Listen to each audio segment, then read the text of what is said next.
Hello दोस्तों, कैसे हैं आप सभी लोग।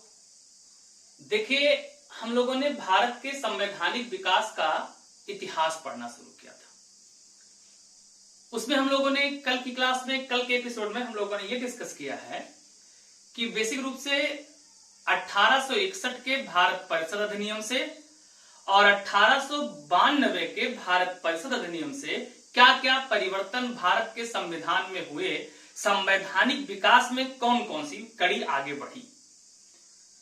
देखिए, उसके बाद में जो 1909 का चार्टर एक्ट है, जो 1909 का इंडियन काउंसिल एक्ट है, भारत परिषद अधिनियम है, इसी को हम लोग आगे नाम देते हैं, इसी को कहते हैं मार्ले मिंटो सुधार भी कहा जाता है इसको। यानी इसी को हम लोग नाम देते हैं मार्ले मिंटो रिफॉर्म, यानी मार्ले मिंटो सुधार। और मार्ले मिंटो सुधार कब आया? तो मार्ले मिंटो रिफॉर्म आया है 1909 में आया। मार्ले मिंटो सुधार के आने के पीछे का बैकग्राउंड क्या है, ऐतिहासिक पृष्ठभूमि क्या है, थोड़ा सा इस पे भी नजर डालना जरूरी है। तभी हमको समझ में बातें आ पाएंगे कि आखिर 1909 के मार्ले मिंटो सुधार में ये सारे प्रोविजन क्यों किए गए। तो थोड़ा सा हम इतिहास की तरफ चलेंगे, इसकी बैकग्राउंड को जानने के लिए, इसकी ऐतिहासिक पृष्ठभूमि को जानने के लिए। आप लोगों में से जिन साथियों ने अब तक चैनल को सब्सक्राइब ना किया हो, वो लोग चैनल को सब्सक्राइब कर लीजिए। अपने दोस्तों में भी इस बात को बताइए, थोड़ा अप्रिशिएट कीजिए, बहुत अच्छा लगेगा हम लोगों को। खैर चलिए देखिए साहब, देखो हम सबको ये पता है कि 1885 में 1885 ईस्वी में भारतीय राष्ट्रीय कांग्रेस की स्थापना हो गई थी।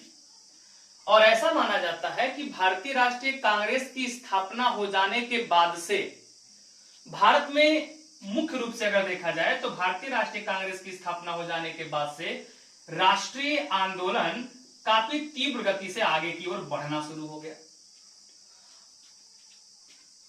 जब लॉर्ड कर्जन भारत के वायसराय बनकर के आए, ये आते हैं 1799 में और इंडिया से जाते हैं, ये आते हैं 1899 में और इंडिया से जाते हैं 1905 में। तो जो लॉर्ड कर्जन हैं, लॉर्ड कर्जन के समय में बंगाल का विभाजन किया गया। तो जब लॉर्ड कर्जन के समय में बंगाल का विभाजन किया गया, लॉर्ड कर्जन के बंगाल के विभाजन का मुख्य उद्देश्य था डिवाइड एंड रूल पॉलिसी। मुख्य उद्देश्य क्या था? तो मुख्य उद्देश्य था डिवाइड एंड रूल पॉलिसी। और डिवाइड एंड रूल पॉलिसी का मतलब होता है फूट डालो और राज करो की नीति। तो जब फूट डालो एवं राज करो की नीति लेकर के आए, कौन लेके आया फूट डालो राज करो की नीति? तो डिवाइड एंड रूल की पॉलिसी लेकर के आया लॉर्ड कर्जन। और इसी के तहत बंगाल का विभाजन करके, जब बंगाल का पार्टीशन कर दिया लॉर्ड कर्जन ने, तो इन्होंने बंगाल को दो भागों में बांटा। एक पार्ट इन्होंने बनाया पश्चिमी बंगाल का, जहां पर अधिकांश आबादी हिंदू थी, और दूसरा पार्ट इन्होंने बनाया पश्चिम बंगाल, पूर्वी बंगाल का, जहां की अधिकांश आबादी मुस्लिम थी, और हिंदू और मुस्लिम को अलग कर दिया। इसी को हम लोगों ने नाम दिया है डिवाइड एंड रूल पॉलिसी, फूट डालो और राज करो की नीति कहते हैं। अब जब फूट डालो और राज करो की नीति ये लेकर के आ गए, तो इसी के बाद इन्होंने अपने इस फूट डालो राज करो की नीति को चरितार्थ करने के लिए धीरे धीरे करके इन्होंने मुस्लिमों को अपनी ओर मिलाने का प्रयास किया। और जब मुस्लिमों को अपनी ओर मिलाने का प्रयास इन्होंने किया, तो इसमें इनको सफलता भी मिली। और 1906 ईस्वी में ढाका के नवाब सलीमुल्लाह खां के द्वारा मुस्लिम लीग की स्थापना कर दी। जब मुस्लिम लीग की स्थापना हो गई, तो यहीं से कहीं ना कहीं मुस्लिम हिंदुओं से, कांग्रेस से सेपरेट होने लगा। तो इसमें सफलता किसको मिल गई? कर्जन को, जो कि क्या चाहते थे? फूट डालो और राज करो। और उसके बाद जब मुस्लिम लीग बन गई, तो मुस्लिम लीग के सदस्यों ने आगा खां के नेतृत्व में आकर के, किसकी लीडरशिप में? तो आगा खां के लीडरशिप में आकर के इन लोगों ने यह प्रयास किया कि इनको पृथक निर्वाचन मंडल मिल जाए, सेपरेट इलेक्टोरल कॉलेज मिलना चाहिए। और इसी की डिमांड की, और इसको इसी 1909 के मार्ले मिंटो सुधार के द्वारा पूरा किया गया। तो कहीं ना कहीं भारत में धीरे धीरे जो राष्ट्रीय आंदोलन तीव्र गति से बढ़ रहा था, तो इस राष्ट्रीय आंदोलन को भी धीरे धीरे सप्रेस करने का प्रयास कौन कर रहा था? अंग्रेज। तो एक तरफ तो इनका उद्देश्य था कि राष्ट्रीय आंदोलन में जो लोग बहुत तीव्र गति से पार्टिसिपेट कर रहे हैं उनके पार्टिसिपेशन को भी कम किया जाए, सेपरेट किया जाए, डिवाइड किया जाए। और दूसरी ओर इनका यह प्रयास भी था कि भारतीयों को, जो बाकी भारतीय हैं, इनको प्रशासन में अधिकार मिल जाना चाहिए। तो अब अगर हम देखें, जो भारत परिषद अधिनियम 1909 पास किया गया, इसके लिए एक कमेटी बनाई गई थी। जो कमेटी बनाई गई थी, इस कमेटी को कहते हैं अरुंडल समिति। कौन सी कमेटी बोलते हैं?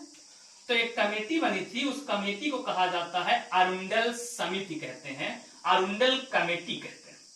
और इसी अरुंडल समिति की सिफारिश पर, अरुंडल कमेटी के रिकमेंडेशन पर सबसे पहले यह प्रयास किया गया कि अरुंडल कमेटी की रिकमेंडेशन आई, और इसी के सिफारिश पर फरवरी 1909 में, कब?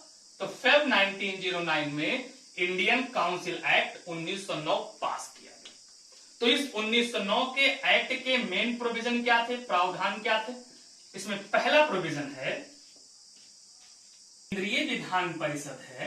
पहला प्रोविजन बहुत इंपॉर्टेंट है, जो केंद्रीय विधान परिषद, इस केंद्रीय विधान परिषद में सदस्यों की संख्या को 16 से बढ़ा करके 60 कर दिया गया। यानी जो केंद्रीय विधान परिषद है, इस केंद्रीय विधान परिषद में अब सदस्यों की संख्या कितनी कर दी गई? तो सदस्यों की संख्या 60 निर्धारित कर दी गई, 60 कर दी गई। तो केंद्रीय विधान परिषद में सदस्यों की संख्या 16 से बढ़ा करके 60 कर दी गई। दूसरा प्रोविजन इसमें यह किया गया, दूसरा प्रावधान यह किया गया कि जो प्रांतीय विधान परिषद थी, इस प्रांतीय विधान परिषद में भी सदस्यों की संख्या को बढ़ा करके 50 कर दिया गया। यानी प्रांतीय विधान परिषद में सदस्यों की संख्या कितनी कर दी गई? 50 कर दी गई। जैसे कि उस समय के बड़े बड़े प्रांतों में अगर हम लोग जाकर के देखें, जैसे बंबई हो गया, मद्रास हो गया, तो बंबई, मद्रास, कलकत्ता, संयुक्त प्रांत, इन सारे प्रांतों में सदस्यों की संख्या कितनी कर दी गई थी? 50 कर दी गई थी। और जो छोटे प्रांत थे, छोटे प्रांतों के विधान परिषद में सदस्यों की संख्या कितनी फिक्स कर दी गई? 30 फिक्स कर दी गई। ये बात समझ में आया? यानी मतलब ये हो गया कि केंद्रीय विधानसभा में सदस्यों की संख्या कितनी निर्धारित की गई? 60। बड़े प्रांतों में विधान परिषद के सदस्यों की संख्या 50, और छोटे प्रांतों में विधान परिषद के सदस्यों की संख्या कितनी निर्धारित कर दी गई? 30 निर्धारित कर दी गई। अब जो केंद्रीय विधान परिषद है, इस केंद्रीय विधान परिषद में निर्वाचन की नीति फिक्स की गई। जो प्रांतीय विधान परिषद है, इसमें भी निर्वाचन की नई रीत फिक्स की गई, निर्धारित की गई। क्या निर्धारित किया गया उसको देखते हैं। देखिए, अब जो केंद्रीय विधान परिषद है, हम लोगों ने पढ़ा 60 मेंबर हुए, इनके निर्वाचन की अलग नीति बनाई गई।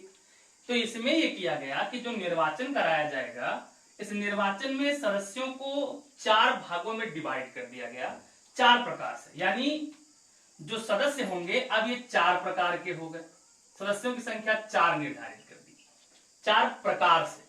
कौन कौन से 4 प्रकार से हो गए? तो पहला जो बनाए गए उनको कहा गया पदेन सदस्य।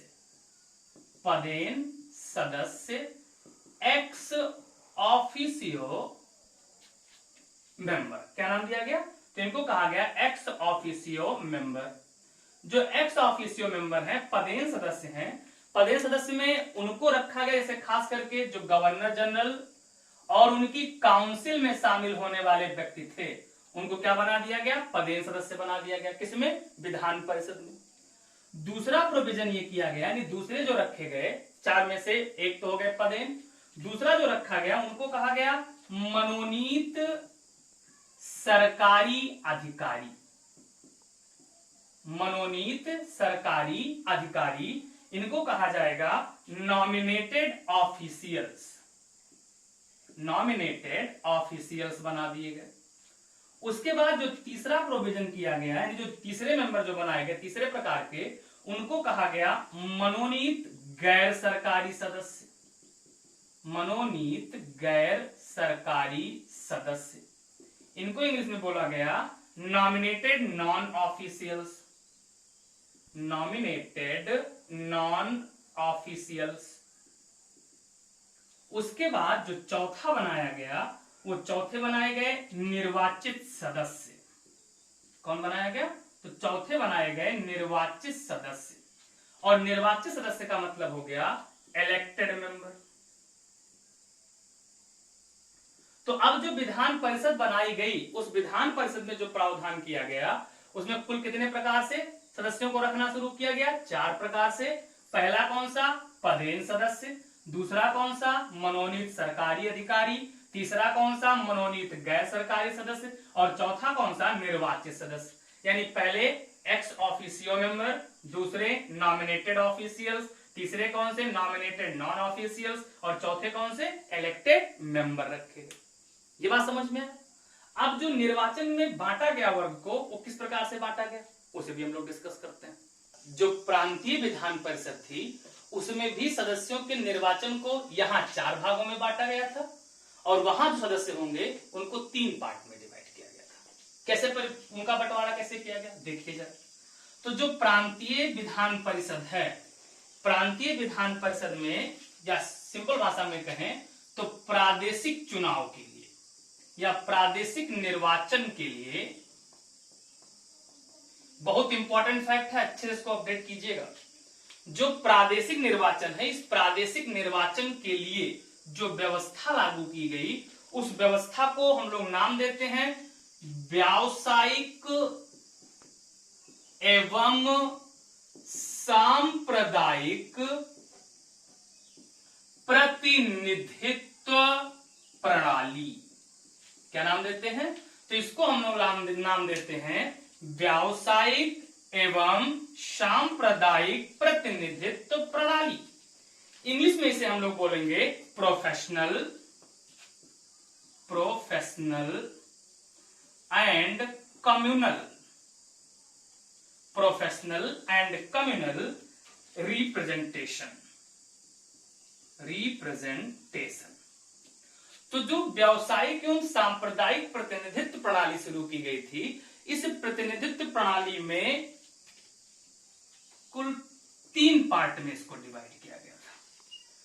पहले को कहा गया साधारण, दूसरे को कहा गया वर्ग विशेष। तो पहला कौन सा हो गया? साधारण, दूसरा कौन सा हो गया? वर्ग विशेष, और तीसरा बनाया गया था विशेष।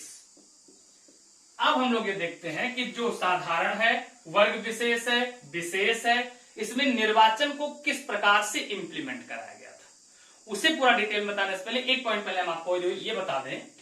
एक प्रोविजन इसमें यह भी किया गया था, जो मैंने आपको बताया था कि आगा खां के नेतृत्व में मुस्लिम लीग ने प्रथम निर्वाचन मंडल की मांग मुस्लिमों के लिए की। तो इसी 1909 के एक्ट से उनकी इस मांग को एक्सेप्ट कर लिया गया। यानी यहां एक अगला प्रोविजन, अगला प्रावधान ये किया गया, अगला प्रोविजन कर दिया गया कि जितने भी मुस्लिम हैं, तो मुस्लिमों के लिए पृथक निर्वाचन प्रणाली प्रारंभ की गई। तो मुस्लिमों के लिए पृथक निर्वाचन प्रणाली का प्रावधान कर दिया गया। यानी मुस्लिमों को सेपरेट इलेक्टोरल असेंबली दे दी गई। किस एक्ट के द्वारा? 1909। ये कई बार पेपर में आ चुका है कि मुसलमानों के लिए पृथक मताधिकार या मुसलमानों के लिए पृथक निर्वाचन क्षेत्र का आवंटन किस एक्ट से किया गया। तो कौन सा एक्ट हो जाएगा? आपका एक्ट हो जाएगा 1909 का एक्ट, 1909 का मार्ले मिंटो सुधार। आप देखिए आगे। अब इसमें हम लोग ये सीखने जा रहे हैं कि जो सीटों का आवंटन किया गया, वो आवंटन किस प्रकार से हुआ था। तो अभी हम लोगों ने पढ़ा है, देखो टोटल सीट जो असेंबली में दे दी गई थी वो हो गई 69। 9 मनोनीत होते थे और 16 से बढ़ा के 60 कर दी गई, तो 69 हो गए थे। जो 69 सदस्य थे, इन 69 मेंबर में से, ध्यान समझिएगा एक बात, जो ये 69 मेंबर थे, इन 69 मेंबर में से 37 सदस्य की 69 है, इसमें से 37 सदस्य शासकीय होते थे यानी गवर्नमेंट। अब 69 में से 37 शासकीय हो गए, तो बाकी कितने बचे? 32। जो 32 हैं ये अशासकीय मेंबर होते थे। अशासकीय मेंबर होने का मतलब नॉन गवर्नमेंट मेंबर होते थे। उसके बाद जो ये 37 है, इस 37 में से जो 9 सदस्य हैं, 9 मेंबर अभी बताया था कैसे होते थे, तो एक्स ऑफिसियो पदेन सदस्य होते थे। तो ये तो पदेन सदस्य हो गए, और इस 9 पदेन सदस्यों में से जो 9 हैं, इसमें से एक स्वयं कौन हो गया, गवर्नर जनरल हो गए। 7 लोग इनकी कार्यकारिणी परिषद के लोग हो गए, और उसके बाद एक व्यक्ति इसमें ऐसा रखा जाता था जिसको उस समय माना जाता था असाधारण सदस्य, जिसको कहा जाता था असाधारण सदस्य हो गए। यानी कुल मिलाकर के अगर हम लोग देखें तो 1 + 7 + 1, 7 1 8 1 9 तो पदेन सदस्य हो गए। तो 37 में से 9 लोग जब एक्स ऑफिसियो मेंबर हो गए, तो बाकी कितने बचे, तो बाकी जो बचे वो बच गए कितने लोग, तो इसमें से आप 37 में से 9 हटा के देखिए कितना आएगा, 9 8 17 28। जो 28 सदस्य हैं, इन 28 सदस्यों को गवर्नर जनरल के द्वारा मनोनीत किया जाता था। यानी किसके द्वारा नॉमिनेट किए जाते थे, गवर्नर जनरल द्वारा नॉमिनेट कर दिए जाते थे। और इन सबको मिला करके ये सारे लोग कुल कितने लोग हो गए, 37 लोग, और ये कौन से होते थे, शासकीय मेंबर यानी ऑफिशियल मेंबर हो गए। बाकी कितने बचे, 32 लोग कैसे हैं, अशासकीय हैं, नॉन गवर्नमेंट मेंबर। तो जो 32 ये अशासकीय मेंबर हैं, नॉन गवर्नमेंट मेंबर हैं, अगर इन अशासकीय मेंबरों में से देखा जाए तो 5 लोग ऐसे होते थे, 5 मेंबर ऐसे थे जिनको गवर्नर जनरल के द्वारा मनोनीत किया जाता था। यानी 5 मेंबर ऐसे होते थे जो कहां से आते थे, तो 5 लोगों को गवर्नर जनरल के द्वारा नॉमिनेट किया जाता था, मनोनीत किया जाता था। उसके बाद कितने बचे, तो 5 चले गए, 32 में से बचे कितने, 27 सदस्य। जो ये 27 सदस्य हैं, इन 27 सदस्यों का निर्वाचन होता था, यानी ये निर्वाचित सदस्य होते थे। जो ये 27 निर्वाचित सदस्य हैं, अगर इन 27 निर्वाचित सदस्यों में से देखा जाए तो इन 27 में से इनका निर्वाचन 2 विधि से किया जाता था, 2 मेथड लगाए जाते थे। इसमें एक ये होता था कि जो 13 मेंबर हैं, 13 मेंबर का साधारण निर्वाचन पद्धति थी। यानी 13 मेंबर कैसे आते थे, साधारण निर्वाचन पद्धति से आते थे। तो 13 हो गए साधारण निर्वाचन पद्धति से। बाकी 27 में से 13 साधारण से आ गए तो कितने बचे, 14। जो 14 सदस्य होते थे, इन 14 सदस्यों के निर्वाचन को 2 भागों में बांटा गया था, एक तरफ 12 और एक तरफ 2। जो 12 सदस्य होते थे, इनका निर्वाचन विशेष निर्वाचन के द्वारा होता था। इनका होता था किसके द्वारा, विशेष निर्वाचन के द्वारा इनका इलेक्शन होता था। और बाकी जो 2 बचे, इन 2 लोगों को बंबई और बंगाल से निर्वाचित किया जाता था। तो अब देखो यहां जरा एक बात समझिए, यहां देखो कुल कितने मेंबर हो गए, 69। 69 में से 37 कैसे हैं, शासकीय, 32 कैसे हैं, अशासकीय। शासकीय में से 9 पदेन सदस्य हैं, 28 सदस्य हैं। ये जो 28 सदस्य हैं, ये गवर्नर जनरल के द्वारा नॉमिनेट किए जाते थे, मनोनीत किए जाते थे। उसके बाद 9 पदेन सदस्यों में से गवर्नर जनरल, 7 उनके पार्षद, और एक कौन हो गया, असाधारण मेंबर हो गया। इधर हम लोगों ने देखा जो 32 होते थे, इसमें से 5 कौन, गवर्नर जनरल द्वारा मनोनीत होते थे। उसके बाद 27 कौन से होते थे, निर्वाचित होते थे। निर्वाचित होने वाले 27 में से 13 साधारण निर्वाचन पद्धति से आते थे, 14 में से 12 विशेष निर्वाचन पद्धति से आते थे, और 2 कहां से आते थे, बंबई और बंगाल से निर्वाचित होकर के आते थे। अब इसके बाद हम लोग देखें कि ये जो विशेष निर्वाचन पद्धति है, इस विशेष निर्वाचन पद्धति की क्या प्रक्रिया होती थी, यहां देखना जरा, इधर लिख दे रहे हैं, निर्वाचन है, यानी 12 लोग हैं विशेष निर्वाचन वाले में, देखो तो 12 है, 12 लोगों के लिए विशेष निर्वाचक मंडल बनाया गया था। जो ये विशेष निर्वाचक मंडल बनाया गया, इस विशेष निर्वाचक मंडल में 6 और 6 करके अलग अलग बांट दिया गया था, 6 और 6 अलग अलग। इसमें से जो ये 6 हैं, इन 6 लोगों का निर्वाचन होता था पूंजी या जो उस समय के पूंजीपति होते थे, या पूंजीपति ना कहकर के हम कह सकते हैं भूमिपति, जो लैंडलॉर्ड होते थे। तो इनमें 6 लोगों का निर्वाचन भूमिपति के निर्वाचन मंडल द्वारा होता था, यानी भूमिपति के निर्वाचन मंडल द्वारा 6 लोग आते थे। और ये 6 सीटें किन किन क्षेत्रों में आवंटित की गई थी? तो इसके लिए 6 सीटें अलग अलग 6 प्रांतों में आवंटित थी। कितने प्रांतों में? 1 2 3 4 5 6। देखो 6 प्रांतों को अगर हम लोग बात करें तो इसमें प्रांत हो गया बंबई, एक प्रांत कौन सा हो गया? बंबई। दूसरा हो गया मद्रास, तीसरा हो गया बंगाल, चौथा हो गया संयुक्त प्रांत, संयुक्त प्रांत हो गया, पांचवा हो गया बंबई, मद्रास, बंगाल, संयुक्त प्रांत। संयुक्त प्रांत के बाद हो गया बिहार और उड़ीसा, और बिहार एवं उड़ीसा के बाद एक होता था मध्य प्रांत। हर एक में कितनी सीटें आवंटित की गई थी? एक एक सीट हर एक प्रांत में आवंटित कर दी गई थी, और हर एक सीट से एक एक लोग निर्वाचित होकर के आते थे। ये किसके द्वारा हो गया? भूमिपतियों का, जो लैंड लॉर्ड थे, इन लैंड लॉर्ड का क्या बना दिया गया? विशेष निर्वाचक मंडल बना दिया गया।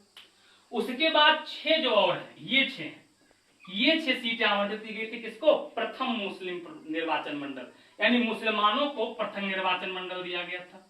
ये पृथक निर्वाचक मंडल है जो किसको प्रदान किया गया था? मुस्लिमों को दिया गया था। किसको दिया गया था? मुस्लिमों को दिया गया था। इसमें जो प्रांतों में सीटें बांटी गई थी, प्रांतों में सीटें कैसी बांटी गई थी? 5 प्रांतों में सीटें बांटी गई थी। 5 प्रांतों में से कौन कौन से प्रांत हो गए? बंबई,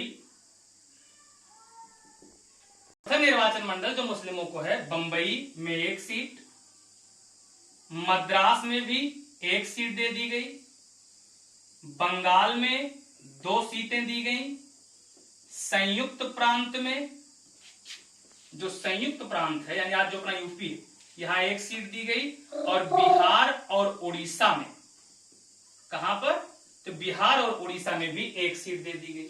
यानी मतलब हम लोगों ने देखा कि जो मुस्लिमों को प्रथम निर्वाचन मंडल दिया गया, इसमें बंबई में 1 सीट, मद्रास में 1, बंगाल में 2, संयुक्त प्रांत में 1, और बिहार और उड़ीसा में 1 सीट दी गई। जो भूमिपतियों का निर्वाचन मंडल था, इसमें बंबई में 1, मद्रास 1, बंगाल 1, संयुक्त प्रांत 1, बिहार उड़ीसा 1, और मध्य प्रांत में 1 सीटें प्रदान कर दी गई। ये हो गया पूरा उस समय के प्रसाद जो निर्वाचन की नीति चलाई गई थी, इसका पूरा ब्यौरा हो गया। अब चलिए देखिए, इससे आगे बढ़ते हैं। अगला प्रोविजन क्या है? अगला प्रावधान जो 1909 के चार्टर एक्ट से या 1909 के जो अधिनियम से किया गया, अगला प्रोविजन ये है कि चाहे केंद्रीय परिषद हो, विधान परिषद हो, जो केंद्रीय विधान परिषद है एवं जो प्रांतीय विधान परिषद है, इन दोनों विधान परिषदों में इसके मेंबर को और अधिक शक्तियां प्रदान की जाने लगी। खास करके जो भारतीय मेंबर इन दोनों में शामिल किए गए थे, इन भारतीय सदस्यों को भी अधिकार दिए गए। मतलब सीधी भाषा में अगर हम लोग देखें तो इसका सीधा मतलब ये हो गया कि अब भारतीय सदस्यों को बजट की विवेचना करने, चर्चा करने, लोकहित के मुद्दे पर, अगर कोई लोकहित का मुद्दा है तो लोकहित के मुद्दे पर प्रश्न पूछने का अधिकार दे दिया गया। लेकिन भारतीय सदस्यों को बजट पर मतदान करने का अधिकार प्रदान नहीं किया गया। मतलब अभी भी मतदान करने का अधिकार नहीं दिया गया था, लेकिन यहां से उनको अधिकार क्या दे दिया गया? तो यहां से उनको प्रश्न पूछने का, या कह सकते हैं अनुपूरक प्रश्न पूछने का अधिकार तो मिल गया। अनुपूरक प्रश्न पूछने का अधिकार दे दिया गया, लेकिन उन्हें बजट पर मतदान करने का अधिकार अभी भी प्रदान नहीं किया गया। अगला प्रोविजन इससे 1909 के एक्ट से ये किया गया, अगला प्रावधान है कि जो भारतीय हैं इनको विधि निर्माण में तो अधिकार दिया ही दिया गया, साथ ही साथ विधि निर्माण के साथ साथ भारतीयों को अब प्रशासन में भी अधिकार दिया जाने लगा। मतलब भारतीयों को प्रशासन और प्रशासन के साथ साथ विधि निर्माण में शामिल किया जाने लगा। अब कुछ भारतीय ऐसे थे जिन भारतीयों को, यानी कुछ भारतीय ऐसे हैं जिन भारतीयों को गवर्नर जनरल की काउंसिल में शामिल कर लिया गया, इनकी परिषद में शामिल किया गया, और कुछ भारतीय ऐसे थे जिनको भारत परिषद में शामिल किया गया। यानी आप भारतीयों को भारत परिषद में भी शामिल कर लिया गया और भारतीयों को कहां, गवर्नर जनरल की भी परिषद में शामिल किया गया। अगर हम लोग देखें तो दो भारतीय ऐसे हैं, दो लोगों को भारत परिषद में शामिल किया गया था। भारत परिषद में कितने भारतीयों को शामिल किया गया? तो भारत परिषद समझ में आया, भारत सचिव की परिषद जो इंग्लैंड में हुआ करती थी, इंग्लैंड की भारत परिषद में कितने भारतीयों को, दो भारतीयों को शामिल किया गया। और जिन दो भारतीयों को शामिल किया गया था इसमें, उनमें से एक कौन है, देखना यहां ध्यान से, उनमें से भारत परिषद में जो दो लोगों को शामिल किया गया था उसमें से एक है, उनका नाम था के.सी. गुप्ता। क्या नाम था? के.सी. गुप्ता। और एक मेंबर थे, इनका नाम था सैयद हुसैन बिलग्रामी। क्या नाम था? तो एक का नाम था सैयद हुसैन बिलग्रामी। और जो गवर्नर जनरल की परिषद थी, इस गवर्नर जनरल की परिषद में एक इंडिविजुअल को शामिल किया गया। किसको? तो केवल एक इंडिविजुअल को शामिल किया गया और वो थे एस.पी. सिन्हा। क्या नाम था? उनका नाम था एस.पी. सिन्हा, जिनको कहां शामिल किया गया? गवर्नर जनरल की परिषद में शामिल कर लिया गया। ये बात समझ में आया? तो कुल मिलाकर के 1909 के अगर हम लोग एक्ट का थोड़ा सा देखें, डिटेल में देखें, तो 1909 के एक्ट से भारत में जो आज की संसदीय शासन व्यवस्था है, उस संसदीय शासन व्यवस्था का पहला रूप हमको देखने को मिलता है। ये बात समझ में आया? तो ये टोटल जो डिस्कशन हम लोगों ने किया है, ये टोटल डिस्कशन किसके बारे में हो गया? 1909 भारत परिषद अधिनियम या मार्ले मिंटो सुधार के बारे में हो गया। अब अगली क्लास में हम लोग 1919 का चैप्टर पढ़ेंगे। आज यहीं तक, बहुत बहुत धन्यवाद। Thank you. जय हिंद।